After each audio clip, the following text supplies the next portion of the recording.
podcast, video cast. I think today it's gonna be a video cast type of thing, and it's gonna be kind of ghetto. Like I said before, it's just so I could get these out as fast as I can, and it's hopefully the ideas that get you guys coming back and liking or subscribing or just sharing my podcast so more people could just get into the know. And I usually do these podcasts for Colombians who like myself, live outside of Colombia, and speak English, because you gotta understand what I'm saying. Or even if you're just following Colombia for this edition of the World Cup, welcome to the podcast. But so this podcast is the post game of Japan versus Colombia, which Japan won 2-1, and man, what can I say? It was not a pretty game for Colombia. It was like completely unexpected. Even the first goal, it was like, it felt like I was watching that Game of Thrones episode, the red wedding, where everyone dies and you're just like, your jaw just drops and you're like, what? And then it just keeps going, and then all of a sudden I see a red card and I'm just like, what? And I was just kind of surprised that all the events that led up to that goal, or that penalty goal. And there's some pretty drastic events. I mean, I'll break it down when I get there. But I was like, I woke up like bright and early. I made my Colombian chocolate. I was warming up my buñuelos that I bought the day before from a Colombian bakery. And then I'm just there, the game just started. It's 3 minutes in, and all of a sudden I hear penalty. I'm like, what? What do you mean penalty? And I go in, and like I see the replay, and I see Davinson Sanchez, and I'm like, why is he by himself? And like, what is he doing? Why is he over there? And I'm like, just all these questions are in my head as I'm watching this play out. And then it's just like, and then I'll break everything down when I get to there. But I mean, there was a lot of mistakes in that game, but I think the one crucial thing was the starting 11, and I'll break that down as well. Right? Actually, you know what? I'm gonna show you guys my real life reaction when I saw that starting 11. This is my reaction in my face when I saw that what Pekerman put out. ¿Esto qué mierda es? ¿Qué mierda es eso? Huh? Yeah, that was literally my reaction. I was just like, what is going on? This can't be the starting 11. Like, I remember I saw ESPN put it out, and I'm like, nah, that can't be the starting 11. I'm gonna wait for a more reputable or like the official starting 11. And then I saw Fox News not Fox, but yeah, Fox Sports or whatever put out the starting 11. I'm like, nah, I'm gonna wait for like, for another a source, a real source to do it. And then I saw FIFA put it out, the starting 11. I'm like, nah, I'm gonna wait for it until the federation puts it out, because then I'll know for sure that's the real starting 11. And then the federation puts it out. I'm like, what the fuck is this? Like, I couldn't believe it. I was in shock. And I think the starting 11 is what eventually led to Colombia's downfall, and I'll break it down right now. Actually, let's do it this way. Let's see. I'm gonna do the starting 11 that Pekerman put out, and then I'm gonna do my starting 11, and then I'll kind of explain the starting 11, because I felt like I just clicked on that. I felt like Colombia played into Japan's hands with that starting 11. I'm not a coach or anything. I haven't coached my whole life like some of these guys have. I do play soccer, but I've never coached at such a high level. So I figured these guys would have seen this coming, because if you guys listen to my pre-game podcast, you guys will, I explain what Japan's game is gonna be and exactly how to counter it, or what Colombia could do to counter it. And it's something that I think the coaches should have done. They should have all sat down together, and they're like, okay, this is what Japan's gonna do, and this is how we're gonna counter it. I feel like that's a conversation that normally a room full of coaches has, but I felt like with the starting 11, I don't think that message or that meeting happened. I think that meeting just went out the window, and they're just like, all right, let's wing it. And I felt like with this starting 11, Pekerman didn't respect Japan. He did not respect the opponent he was about to play. So he put out this starting 11, which had, a new player in every part of the field. Like in the defensive line, there was a new guy. In the midfield, there was another new guy, and in the forward position, there was another new guy who hasn't started there before ever. So, or if he has started there, it was probably in friendlies. But in official matches, some of these guys have never even played for Colombia before. Let me just get a drink quick. But I'm gonna give the starting 11 that Pekerman put out. Then I'll kind of explain mine and the reason I did it, because I cannot explain the reason why Pekerman would put out the starting 11. But let's start with the first who in the field, which is David Ospina, of course. And David Ospina, credit to him, he had a very good game. From the first goal, he stopped the initial shot, he made the initial save. It was just bad luck that it went the way it did. It went like to the feet of the number 10 from Japan. That could have gone anywhere else, but it went right to his feet, and he did have a pretty good block. But the second goal, it is kind of on him, and it isn't. There's another player involved, which it's one of the players I'm gonna talk about right now. But when we get to that, we'll get to that. But let's start with the starting 11. David Ospina, of course, he played a good game. Credit to him. And this is where the problem starts for me right there. Let me just, so everyone gets their names. Davinson Sanchez and Oscar Murillo. Now, these two guys, they have never played together before, and it showed. And if there is, a relationship, the strongest relationship in a team has to be between the last two guys at the back, which are the center backs. And these two guys have never played together before. Davinson Sanchez had an atrocious game against Japan, but it's not completely his fault, because to his right, you have Oscar Murillo, who was just terrible all over the place. And Oscar Murillo is the reason why Japan, was able to even get to that position to score that first goal, and just put out, just completely change Colombia's game plan. And it's solely on this gentleman right here, and I'll explain to that when I get there. But we'll keep going. Santiago Arias and Johan Mojica. Santiago Arias here, Johan Mojica here. They played a really, really good game. Johan Mojica played a good game. He went up how he's supposed to. He created chances like he was supposed to. He unbalanced the Japanese backline like he was supposed to, just like Santiago Arias. He did the exact thing. These two guys had a really good game. The only beef with Johan Mojica is that he has also a part in the Japanese first goal, where he was the one that kind of started it all. He was the domino effect that put everything else into play for Japan to score that. But I mean, like, even if it's like he's 10%, and then I would say Murillo is 90%, because no one could have ever even thought of what happened. But Mojica played a good game, but he did have a role in that unfortunate chain of events that we all witnessed. So right here again, defensive line, you have one guy here, Murillo, who shouldn't have been there. I think they should have been more experienced. Maybe Zapata, maybe have Mina there. Mina and Sanchez have played together before. Even Zapata, I think just some experience. Someone who has played against Japan would have been a really good, in a World Cup, would have been a good person to have there. And Zapata did face Japan in the 2014 World Cup, so it would have been good to have someone with that experience there. Now we have the midfield coming up here, and we have here. Let's get the names out here. Okay, so right here. So this was the midfield. So it was my prediction for the lineup is the lineup. It was a 4-2-3-1. Which Colombia did play. I got that one right, but man, I just did not expect this lineup.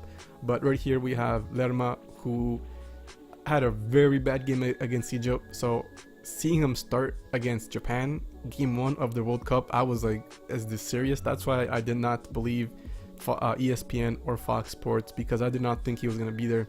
I mean, Murillo, okay, I was kind of expecting Murillo, but Lerma, I was not. I mean, I would have put Carlos Sanchez with Abel, and I did in my thing, but Carlos Sanchez with Abel Aguilar. Abel Aguilar has the experience. He played against Japan in the 2014 World Cup. Again, that experience playing against the team that you've played. It's like he played against the team you're about to face. That's the guy you want. He knows what's happening. He knows what to look for. But I don't know. Abel Aguilar, he set him out. Quintero. I don't know why Quintero started. because I felt like if James was injured, why even play him for 20 to 30 minutes? Why not just start James from the beginning? And I think if James was there, none of this would have happened. But you know, I don't know what Pekerman was thinking. Why put why even play James if he's injured? Why are you gonna risk him more by playing him for against? You know, he's already lost. They're already 10 men. James isn't gonna. You know, he could have. James did actually get a chance, and I'll get to that because I thought James could have done better. But I know I'm criticizing the team a lot, and a lot of people are saying I'm being negative, and that there's a bigger picture. But like when you think about it, when you go to school, you have tests, and at the end you get an exam. And what I'm doing is I'm just you know, marking the first test out of 3, and I'm giving the things that they did good and the things that they did bad. And I'm hoping still that, you know, Colombia passes the whole exam and they get to the next round. But right now, this is the first test out of 3, and you know, I don't think Colombia got a good grade starting from the starting 11. So what I'm gonna do is, you know, I'm gonna criticize the team, but I'm also gonna give some positive things that I saw from the game from the beginning. But Quintero, he played really well. I mean, he scored that one goal that tied it 1-1, and I don't know why Pekerman took him out. He was still providing services to Falcao. You know, he was the only reason that there wasn't so much pressure, because he was still able to get the ball in some pretty weird positions, but then he was able to turn around and provide Falcao with some balls so Falcao could run up and kind of open up the field. Because near the end, once they took out Quintero, man, Japan just poured it in, and then that, you know, Pekerman put in that Vaca change or substitute, which I don't even understand, but we'll get to that later. So again, Lerma, Quintero played a good game. Lerma played a terrible game again. I mean, if Egypt wasn't enough, hopefully the Japan loss put some sense into Pekerman. Izquierdo, he just started playing for the national team, or even getting to the starting 11 like midway last year. Why not put Muriel there? Muriel has been playing there for a very long time. Muriel saved you the defeat against France. He scored that goal. Muriel has the experience. Muriel probably would have, you know, he linked up better with Mojica. But, you know, Izquierdo there, it was just, you know, I don't understand. There was probably way better people than Izquierdo for that position, but he chose him instead. And if you look right here, actually wait, it's gonna do Juan Cuadrado. He played a good game. He was doing what he was supposed to do. He was kind of getting behind the Japanese back line. He was providing that extra width on the wings so Quintero and Falcao could link up. So I liked how Cuadrado played. And the last person is Falcao, of course. You know, he had a good game, Falcao. I mean, he had a couple of misses, but you know, you can't really ask much. There were 10 men down. But if you look right here, if you look at this part of the field, you have 4 guys who have never played in a World Cup. And you could put, I mean, Mojica, you can't really blame him. Fabra got injured. You know, Pekerman should have put some experience on this side. Should have put Abel Aguilar over here, or Carlos Sanchez here. Maybe put Zapata here. You know, just have some players with some World Cup experience or some national team experience. None of these guys were regularly, you know, called up for the South American qualifiers. Izquierdo kind of did at the end, like I said. Mojica, I mean, Frank Fabra took that spot. Murillo rarely got called up. Lerma, I mean, I haven't heard of Lerma until like this whole thing started, this whole World Cup started. So why is he there? I have no fucking clue. But here we have these 4 guys. I mean, Pekerman could have put Zapata there, have some experience here. Abel Aguilar here, or he could put Mateus Uribe. Mateus Uribe can play that midfield role, and he has played for the national team before. Or put Muriel there, who's been playing for a long time for the national team. But Pekerman decided, you know, put some fresh guys in that spot. And again, I just don't understand why. I can't really explain it, but that's it. I mean, from the lineup, it was wrong all along. I mean, Murillo, why even put Murillo there? Why not have Zapata? Zapata played against Japan in the previous World Cup. Abel Aguilar played against Japan in the previous World Cup in Lerma's position. So I mean, even one guy with experience probably would have changed that whole dynamic. And I think the starting lineup was the reason Japan got that goal. And you guys are gonna see exactly what I mean by that. So I'll explain what where my criticism is coming from. And let's begin with, I don't even know what to call the roller coaster ride that was the first goal, and it did not end. You know, it was a roller coaster ride, but it did not end very, you know, in exciting. Well, for Japan, I think that was really good. You know, Japanese fans probably enjoyed this game a lot, but from my point of view, it started all right here, where you have, this is Mojica, number 17 right here. You have Izquierdo over here. I think that's Cuadrado over here, I'm not really sure. But just notice what part of the field everyone's in right now, okay? So Mojica gets the ball. Mojica in this point right here, he's kind of out of, let's see, where Japan, 4, 2, 3, so there's a Japanese player over here. Just from looking at this, there's a 4, 2, 3 line here, so there's some Japanese player over here. So Lerma right here, you know, his job is to get the ball up to Izquierdo, or maybe someone, or Cuadrado, or kick it back. The last thing you want to do in that position is do exactly what he did, which was center the ball. Now, why not center the ball? Because he's over here right now, and there's a whole bunch of space behind him where someone could get to, and that's exactly what happens. So he centers the ball. There's a Japanese player here, and he's way out of position. And he's actually raffling the ball right now. So it's going to be 50-50. 50-50, Colombia gets it. 50-50, Japan gets it and tries to counter. So obviously Colombia did not get the ball here. And, you know, the number 10, credit to him. He started everything and he finished everything.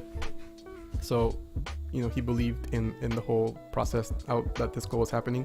Because he kicks the ball and knows nothing about what, like, he just kicks it, just sends it up, doesn't know what's happening. But here, let me try to clear that up. So right here you have Oscar Murillo, who is way out of position. Like, why is he there? No one knows. Here we have Lerma, who is over here. I mean, he's not supposed to be there either, actually. No, yeah, he's on the wrong side of the field. He shouldn't be there. He should be on this side of the field. You have Carlos Sanchez, who's on the wrong side of the field. He's on the starting 11, like we all saw. He was on the right side over here. And here we have Johan Mojica, who is way out of position. Does that. Now he has to play catch up to whatever's going on back here. So let's fast forward here. Davinson Sanchez has to come from, you know, from not his natural. He has to come from his position to cover Oscar Murillo, who's way over here. And, you know, Carlos Sanchez is here. Now, another one of my beefs is number 10 position. He has the number 10 Japanese down. He has 3 Colombian players in front of him. And no one picks up his run whatsoever. He just runs straight through everyone and actually gets the kick that gets Carlos Sanchez that red card. But, you know, you can't blame Davinson Sanchez for this. He had to come from the other part of the field. Let me see if I can back the, so you guys can see that. So, I mean, he's running here towards the ball because, you know, it got raffled up there. So now he's trying to get it, and he gets muscled off the ball, which is not good. I mean, he had time where he could have passed it back to Ospina, and he actually slowed down right here, right there, and now he has to muscle the ball.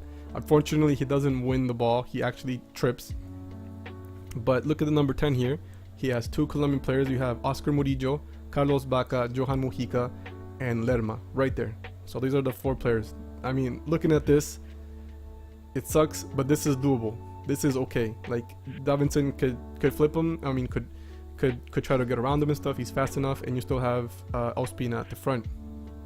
I think the problem with Sanchez here is he was trying not to foul the Japanese player, because that's the last man rule, and he'll get a red card automatically. So he's just trying not to foul him. He's trying to play the ball. But again, check out the number 10. He has 2 players right beside him. So, I mean, okay, so let's keep going forward. The ball's raffled, and like, it's so unlucky because Davinson Sanchez at one point, he just actually kicks the ball right towards the Japanese player. I think it was right here. Right there, he kicks it to a Japanese player who gets it. Credit to Ospina for the block, but you have number 10, you have Oscar Murillo and Lerma just ball watching. They're not even covering their man. That guy's right there between them. How does no one see that? So the shot goes out. Ospina blocks it. Unluckily, the only person to react fast enough is the number 10, because these two guys were ball watching, so they have no clue what's going on. He gets the ball, kicks it, and for some reason, I just don't understand why, Carlos Sanchez puts his hand up. And honestly, I don't think that ball was going in. When I look at that replay, in the trajectory of the ball, like right there, that ball is going wide. It's not gonna, I mean, it would have to take some serious curve to get in there, but that ball was not going in, and I just don't understand why he would put his hand up. And I would rather be 1-0 down with 11 guys on the field than be, you know, be one man down and then have a penalty.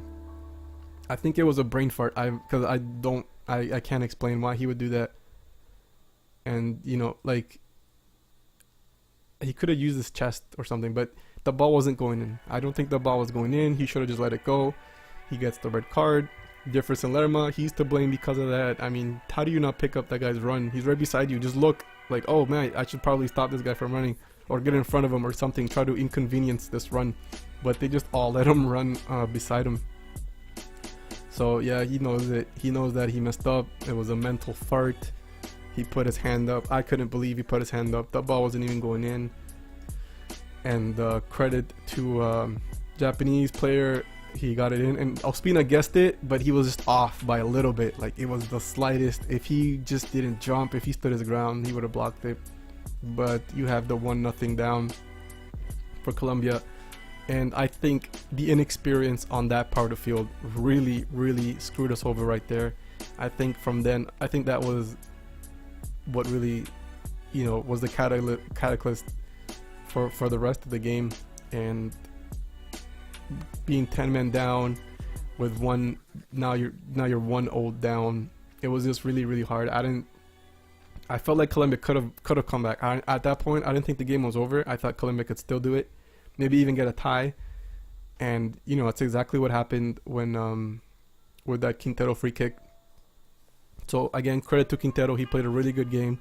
I don't know why he got subbed. He was playing such a good game. He was actually doing what he was supposed to do. He was giving Falcao some service. So watching him get watching him get subbed was a huge question mark on my face. I was like, what's going on? He was playing such a good game. Why even take him out? And you put James. I thought James was injured. Pekerman, what are you doing? Why are you playing with our emotions? Why are you doing this to us? Why even put out the? You know, it was just like, oh, even more questions came out when I saw that Quintero James substitute. And credit to Quintero, man. He played a real Kansas City shuffle. I don't know why this guy has his hand up. I don't know. It was a free kick. Maybe he thought someone was offside or someone touched it. I don't know. But you know, where everyone was looking left, he went right and he put it underneath the wall, and it was in. Like, I was watching it at home and I'm like, that's in. I thought that was a ball when I was watching at home. I was like, that. Oh man, that's so. I'm like, yeah, that's in. But even after that, I'm like, that's definitely in. And I guess this guy forgets that goal line technology exists because he's trying to tell the referee it wasn't a goal. So credit to him for you know. It was funny too because there's like a replay where he's like trying to inch the ball down, like towards, away from it, but it's not here. Yeah, we're just like, so yeah, goal line technology clears that goal, and we all know that was in. So credit to Quintero for that 1-1 that 1-1 tie, which, you know, gave Colombia some breathing space. And there we have minute 57 with and a lot of people were saying that you know, that free kick shouldn't be given, that Falcao dove, but man, that's like a Falcao signature move. And if you were Japan, you should have known that he was gonna do that. Falcao always does that. He always tries to like get a foul by trying to go for it. And yeah, it was given. And then the goal after that. So props to Falcao for, you know, starting that play. Now what's this one? This is the one where it was like, this is the David Ospina save. Again, David Ospina had a really good game. If this guy touched it, that would have been a goal. So it was really good that he didn't touch it, because this would have been 2-1 right away. And he misses it. David Ospina comes up with that crazy save. So props to him. A nice save right there. And so this is the other mistake that, you know, I guess you only score goals on mistakes, but I mean, this was a very, very simple a silly mistake that that Lerma did, because the ball comes in and Lerma doesn't jump. Like, he just looks back. He doesn't even try to I think he could have reached that. He doesn't even try to inconvenience the ball. I mean the Japanese player trying to jump, and he's happy, man. Like, he's like, yeah. So he believed in that and he went full through it. So he went with it. So you have Lerma here. He just looks back. Like, why are you looking back? What did you expect? I felt like, that stutter step by Ospina. I think Ospina could have got that ball. He could have jumped out. It was in the box. He could have just jumped up and got it. And that was my only criticism for Ospina right there.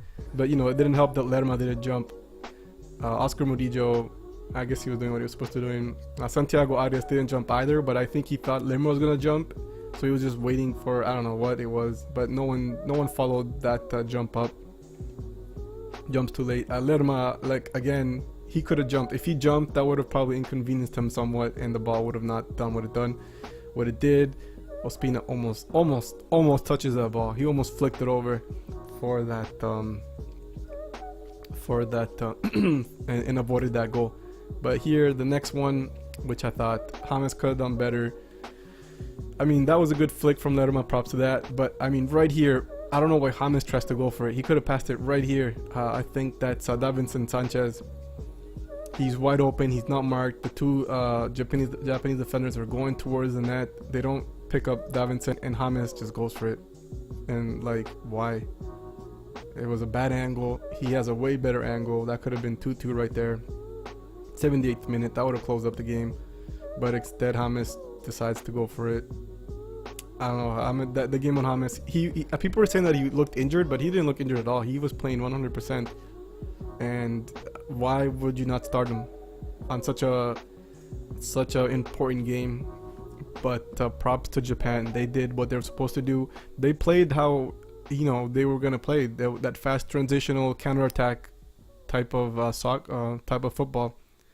And you just needed someone with a bit more experience to be there. Maybe have Abel Aguilar would have probably helped. Zapata would have helped. Just someone that has faced them before, because the way Japan played is almost the exact same way they played back in 2014. So I was not, I wasn't really surprised by the way they played. I explained how they played, and that's exactly how they did it. So I was confused by the whole Pekerman lineup. I was confused by the whole substitutes. Actually, here let's get to the substitutes, because I feel like even that it affected the way the whole game was played. So the substitutes here. So the first one was William Berrios. So William Berrios got substituted for Izquierdo, which I thought that was a pretty good substitute, because Izquierdo wasn't doing anything anyways, and we really needed a midfield presence, because the midfield was getting overrun because we're one man less. And that was a good. I accepted that. That actually, no, it was Wilmar Berrios for Cuadrado. So it was. I don't know why he even left Izquierdo. That's the thing. It was Wilmar Berrios for Cuadrado, and he kept Izquierdo on, which was weird because Izquierdo wasn't doing anything while Cuadrado was actually, he was going forward, doing some pretty good, getting some good one-on-ones, getting past people. So when I saw Cuadrado get changed, I was like, what is going on? But sadly, that is what happened. Cuadrado got got substituted for Berrios. The next one was James Rodriguez for Quintero. I thought that was, when I saw James come on, I was like, why is he playing? He's injured. Why are you risking him for this? This is already a loss. It's like it's either a loss or a tie. There was no point on sacrificing James when you have Poland coming up, which is going to be important, a very important game, and then you have Senegal, which is going to be an even more important game, because you need those 6 points. You need your best player. This game is a write-off. Forget this game. So James Rodriguez came on. I was like, what's the point of him being on? And when James Rodriguez came on, it was Izquierdo was still there, and Japan was just pouring it on. They were pressuring very, very high, and that's because there wasn't that. It was just Falcao up there by himself, and Izquierdo came back a bit, and Falcao, trying to take on 4 people wasn't really optimal, and that's why Japan was getting so far up on the field. And I think, instead of the right move for that part, because Japan was getting that high up on the field, wasn't to add another forward. And I understand why Pekerman added another forward. It makes sense, but for this particular game, it did not make sense. The reason adding Baka made sense is because now you have two forwards and they cover up the middle there. Now Japan can't send that much more people forward, because now you need to have a 2-on-2, or a 2-on-1 for each forward in case something happens. So the back line for Japan couldn't push up as high as they could. And around the end of the game, you kind of saw that happen. You kind of saw Japan not being able to push up as high, not being able to get that many chances, and they kind of closed up the game there near the end when they substituted their number 9, Okazaki. But adding Baka was not the right move, because that actually played into Japan's hand, because that was just like, okay, you gave up the midfield, we're just gonna do whatever we want now. And around the end of the game, Japan was doing that, they're just passing the ball around. I think what the proper substitutes that should have been I would have probably put in Uribe for Lerma. This is a good place to show it. So this is how the starting 11 happened. I would have taken out Lerma because he wasn't doing anything, and put in Uribe, who is actually he's playing very well in that position, and he has played well for Colombia in that position. I would have taken Izquierdo out and added William Berrios, and left Cuadrado with Quintero and Falcao there. And then once Falcao was tired or something, I would have put Borja in, because Borja has some speed and he can produce some solo efforts. But again, Lerma out for Uribe, Izquierdo out for William Berrios, and then maybe near the end I would have taken Falcao out for Borja, but I would have not taken out Quintero. I would have not taken out Cuadrado. I would have taken out Izquierdo and Lerma a whole lot sooner than Pekerman did. But it was that whole game, it was just a really weird game, starting with the starting 11. I don't understand what was going through the coaches' brains when they were thinking of, hey, this is what we should do, let's put these guys out. I felt like when I saw that starting 11, right away I'm like, these guys do not respect Japan, and they're playing into Japan's hand right from the beginning. You have one whole section of the field that is just not experienced, and then you have another whole section of the field where it was like, okay, there were players with experience, but once you have that weak side, and that's where the goal came from. The goal came from this side right here. You had Mojica push up, center the ball when you shouldn't have. You're not supposed to do that, especially when he's out of position. You had Murillo, I don't know what he was doing. He was way up. That should have been Lerma, trying to get that ball from number 10. It shouldn't have been Murillo. Davinson Sanchez having to, go from that side of the field all the way to where Murillo's supposed to be and try to stop that. Then you had Lerma and Sanchez. It was Lerma and Murillo not cover number 10's run. So it was just like, it was just mistake after mistake after mistake, and then that was what happened. If Abel Aguilar was there, I think that would have been different. If Zapata was there, that it would have been a different game, but that's what it is. And this is where we are at the end with a 2-1 loss against Japan. And now the last two games are do or die. The only good news, I guess, from today is that the Senegal-Poland game, Poland won. Senegal won 2-1. And I think if they both tied, that would have really sucked for Colombia, because if they each won 2 games, then that would have been it. They would have been at 4 points, and Colombia, even if Colombia won, they would have been at 7 points, and even if Colombia won the remaining 2 points, they would have been out with a single point. So Poland lost. That's good. That means we have a chance to get into that second position. They just have to beat, Colombia has to beat Poland and Senegal. No ifs or buts. That has to be the main objective. And I really wish they didn't take this game so lightly. I felt like the starting 11, Pekerman didn't respect Japan, and it showed right away. I was not impressed by that starting 11. I thought it could have been way better placed. I mean, he had Mateus Uribe on the bench. He had Abel Aguilar on the bench. He had Muriel on the bench. He had Zapata on the bench. Like, you know, like there were people there that could have, like, and these couldn't even, I mean, he could have taken it slightly seriously, but like it was like a complete joke, that starting 11. Murillo, with Sanchez, I don't know what he was thinking. Izquierdo over Muriel, I don't understand that at all. Lerma over, you know, Mateus Uribe or Abed. Like there's two players there that could be in that position, but he chose the weakest link, which was Lerma, and Lerma played bad against Egypt. And I guess maybe Pekerman was watching a different game because he put Lerma again for this particular game. Yeah, so you know, there is a lot of negatives. There are some positives. Colombia did, you know, 10-man Colombia did manage to bring it back 1-1, which was really impressive. I knew it was gonna happen. I'm like, these guys can do it. But then the changes came, and that really, you know, really put Colombia in a very tight spot.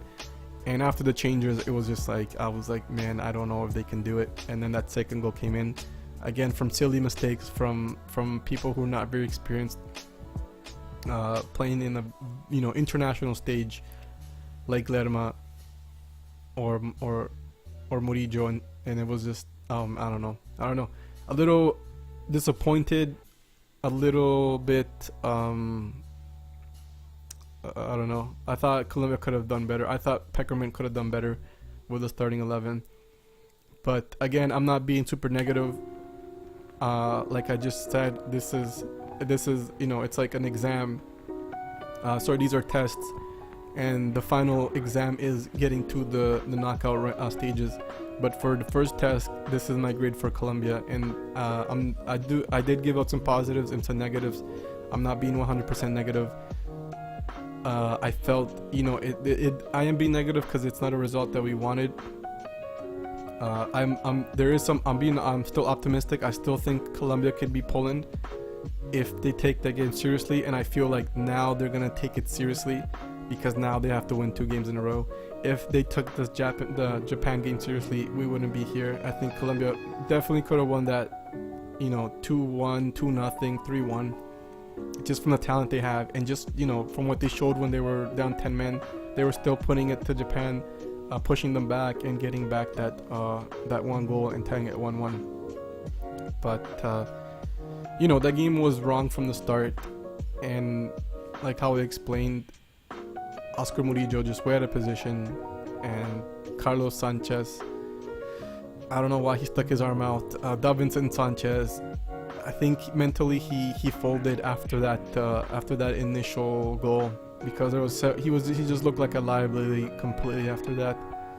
But you know, now we have to move on, think about the Poland game, which I think Colombia has an advantage on that game because they don't have to travel as far as Poland. But it's do or die, so it's gonna be an open game. Everyone has to play really well because a tie is not gonna help anyone, especially Senegal playing the way they did. And like, if you listen to my Group H breakdown, I said Senegal was the team to watch in this group stage because, you know, they've been together for such a long time. The coach has been there. He knows his players. They know what they can do, and we saw that against Poland. They were so organized. They were doing one-touch passes, and they were just really fast on transitioning. So Senegal, I think, is gonna make it out of the group stage. And if Japan beats Poland, it's gonna be Senegal. And if Colombia beats Poland, it's probably gonna be Senegal and Colombia. But yeah, right now, if anyone's, you know, right now everyone's kind of shocked. It's the day after the whole situation. But I think once people cool their heads down and stuff like that, you know, they're gonna see that there's a chance Colombia can beat Poland and Colombia can beat Senegal. We just need to beat Senegal, because that way we'll have a chance to get there, and we're gonna have to get there on goal differential or something. But man, hopefully Senegal beats Japan, or Japan beats Senegal, so it doesn't. If they tie, we're fucked completely, because we're gonna have to now rely on other people for that ticket to the next round. But yeah, so that's my post-game analysis.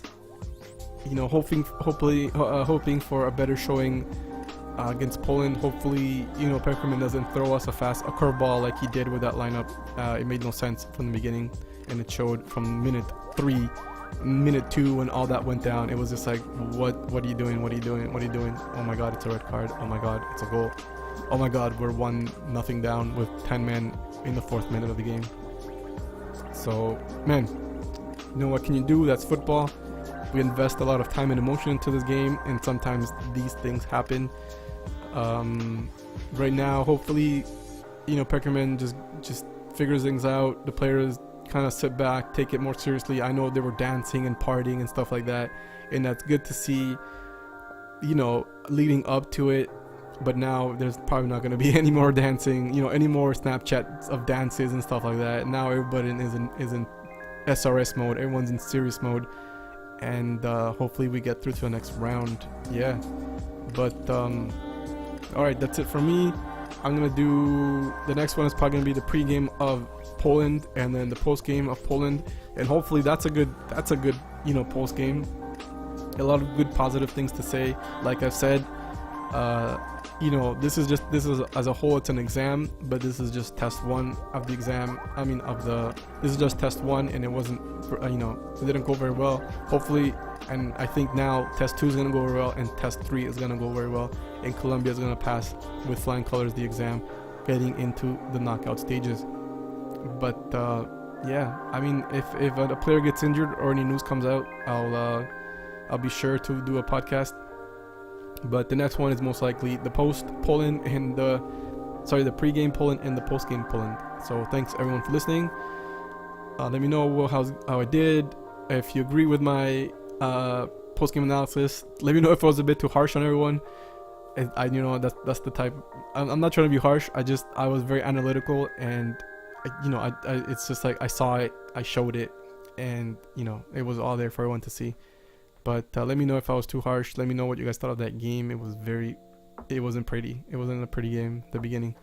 But hopefully the Poland one goes a whole lot better. But I think that's it. Is there anything else I want to say? No, that's pretty much it. Yeah, alright. Thank you everyone for listening, and let me know again how I did. Like, comment, subscribe, share this with people that you would think would be interesting in listening. That would be really cool. I think that's the best thing. And like, comment and stuff, starting conversations would be a whole lot for me is more enjoyable than anything else. But again, thanks for listening. Peace out.